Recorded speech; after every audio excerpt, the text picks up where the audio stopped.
আসসালামু আলাইকুম। আপনি কিভাবে সি প্যানেল অ্যাক্সেস করবেন সেটার জন্য আপনার যেটা করতে হবে, এই যে দেখেন 3 ডট আছে একটা, 3 ডটে ক্লিক করবেন, অ্যাকাউন্টে ক্লিক করবেন, অ্যাকাউন্টে ক্লিক করার পর লগইনে ক্লিক করবেন।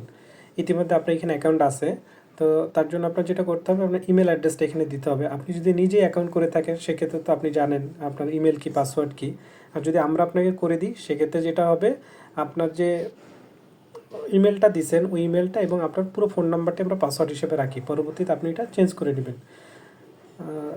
তো আপনি লগ ইন করার পরে এইখানে চলে আসবেন। এইখানে আপনি দেখতে পারবেন আপনার কয়টা সার্ভিস এখানে আছে। আপনার যদি একটা ল্যান্ডিং পেজ থাকে তাহলে এই সার্ভিসে একটা দেখবেন, ডোমেনে একটা দেখবেন। যেহেতু ডোমেনটা আমরা নেমচিপ থেকে কিনি সেক্ষেত্রে ডোমেনের সাথে আমাদের এখানে কোনো সম্পর্ক নেই, আমরা এটা নেমচিপ থেকে কিনি। এটা আমাদের ভিডিও দেওয়া আছে, আপনি কীভাবে ডোমেনটা ট্রান্সফার করে আপনার অ্যাকাউন্টে নেবেন শীটের মধ্যে, সেটা দেখে নেবেন। তো আপনি সি প্যানেলের অ্যাক্সেস করার জন্য মূলত এখানে লগ ইন করতে হবে। আপনি জাস্ট সার্ভিস উপর ক্লিক করবেন এবং এইখানে আপনার যে সার্ভিসটা আছে সেটা এখানে দেখা যাবে। এখানে যদি লাল চিহ্ন বা এই যে গ্রিন টিক বা লাল টিক, এটা কোনো বিষয় না। আমরা যেহেতু ডোমেনটা নেমচিপ থেকে কিনি সেক্ষেত্রে এখানে কোনো ইস্যু না। আপনার শুধু হোস্টিংটা অ্যাক্সেস করবেন এইখানে। তো সেক্ষেত্রে আপনি এই যে কোনো জায়গায় ক্লিক করুন, এখান থেকে নেক্সট বিলিং ডেট আপনার কবে, এটা আপনাকে প্রতিনিয়ত ইমেল করে জানানো হবে যে আপনার এত তারিখ আপনার বিলিং ডেট।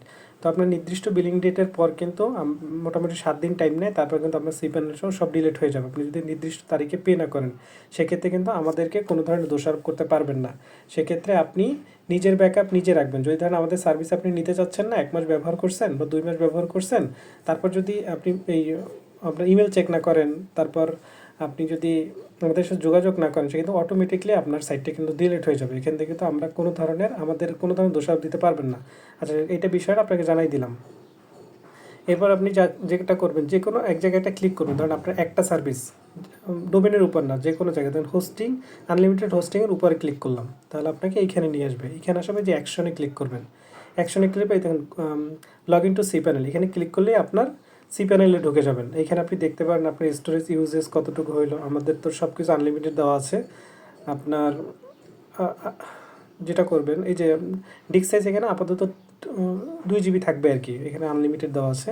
2 জিবি থাকবে, আপনার যত দরকার হবে আমরা বাড়াই দিব।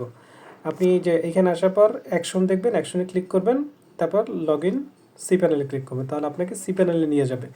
এই যে নিয়ে আসছে। এখন আপনি চাইলে এখান থেকে ওয়ার্ডপ্রেসও লগ ইন করতে পারেন ইউজার নেম পাসওয়ার্ড ছাড়া। সেক্ষেত্রে আপনি যেটা করবেন, 3 ডটে ক্লিক করবেন, এই যে ওয়ার্ডপ্রেস ম্যানেজমেন্ট সফটওয়্যারগুলোতে ক্লিক করবেন। এইখানে দেখেন আপনার যে ওয়েবসাইটটা থাকবে, এখানে এই লগ ইন লেখা থাকবে। আপনি জাস্ট লগ ইনে ক্লিক করলেই আপনার ওয়েবসাইটে প্রবেশ করে যাবেন। এই যে ওয়েবসাইটে ঢুকে গেছেন, সেক্ষেত্রে আপনার ইউজার নেম আর পাসওয়ার্ড লাগতেছে না। সেক্ষেত্রে আপনি শুধুমাত্র আমাদের যে ওয়েবসাইটটা আছে সেটা ব্যবহার করেই আপনি সি প্যানেলে ঢুকতে পারতেছেন, আপনি ওয়ার্ডপ্রেসে ঢুকতে পারতেছেন। এর জন্য আপনাকে আলাদাভাবে আর লগ ইন করার প্রয়োজন নেই। এটাই ছিল আর কি। আর আপনি চাইলে এখানে পাসওয়ার্ড চেঞ্জ করতে পারবেন এবং এইখান থেকে মোটামুটি সব কিছু ম্যানেজ করা যায়। আপনি আপনার কোনো সমস্যা থাকলে টিকিট ওপেন করে দিতে পারেন, যে কী সমস্যা লিখে আমাদের টিকিট ওপেন করে দিতে পারেন।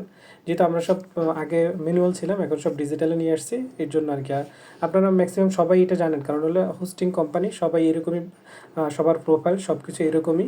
আপনি চাইলে প্রোফাইল আপডেট করতে পারেন, যা খুশি তাই করতে পারেন। হোস্টিং কোম্পানি যেরকম করে আমরা মোটামুটি সেরকমই করতেছি। আপনি যদি একদম নতুন হয়ে থাকেন সেক্ষেত্রে হয়তো বা আমার ভিডিওটা হেল্পফুল ছিল। আর যদি অলরেডি জানেন তাহলে তো সবারই একই সেম সিচুয়েশনে কাজ করে। আমি আবারও একটা রিমাইন্ডার দিই আপনাকে। আপনি যদি ধরেন ওনার বিলিং ডেট হলো 18 ডিসেম্বর, 18 ডিসেম্বরের পর 7 দিন সময় পাবে সে। যদি আমাদের 18 ডিসেম্বরের মধ্যে আমাদের হোস্টিংয়ের বিল পে না করে তাহলে 7 দিন সময় পাবে। 7 দিনের মধ্যে যদি সে পে না করে সেক্ষেত্রে তার যে সার্ভিসটা আছে এটা হোস্টিং থেকে ডিরেক্টলি ডিলিট হয়ে যাবে। তো ডিলিট হয়ে গেলে তার কোনো ডাটা আমাদের কাছে থাকবে না। তো না, পরে যদি আমাদেরকে বলেন যে ভাই আমি ওয়েবসাইট করছিলাম আপনাদের থেকে, ল্যান্ডিং পেজ করছিলাম, ওই সাইট আমাদের দেন, সেক্ষেত্রে কিন্তু এটা দেওয়া সম্ভব হয়ে উঠবে না। তো আমি আপনাকে পুরোপুরি জানিয়ে দিলাম বিষয়টা, যেহেতু সেন্সিটিভ ডাটার একটা বিষয় আছে। তো আপনার সাইটটা আপনি ব্যাকআপ নিয়ে রাখবেন। যদি আপনি মনে করেন যে না আমি আসলে আপনি আমাদের সার্ভিস কন্টিনিউ করবেন না, কিন্তু আপনি আমাদের কাছে ল্যান্ডিং পেজ নিয়েছিলেন, এখন ল্যান্ডিং পেজটা হোস্টিংয়ে আছে, হোস্টিং থেকে যদি হোস্টিং টাকা পে না করেন সেক্ষেত্রে আপনাকে কিন্তু সাইট থেকে পুরো ডাটাই ডিলিট হয়ে যাবে। এর জন্য আমি আপনার দেখবেন যে আমার শিটের মধ্যে একটা ভিডিও দিয়ে দেবো আমি, কীভাবে আপনি সাইটটা ব্যাকআপ নেবেন, ওইটা দেখা আপনি ব্যাকআপ নিয়ে ফেলবেন। সেক্ষেত্রে যদি আপনি আমাদের হোস্টিং ব্যবহার নাও করেন তাও আপনার ল্যান্ডিং পেজটা আপনার কাছে রয়ে গেল। তো আশা করি ভালো থাকবেন। আসসালামু আলাইকুম।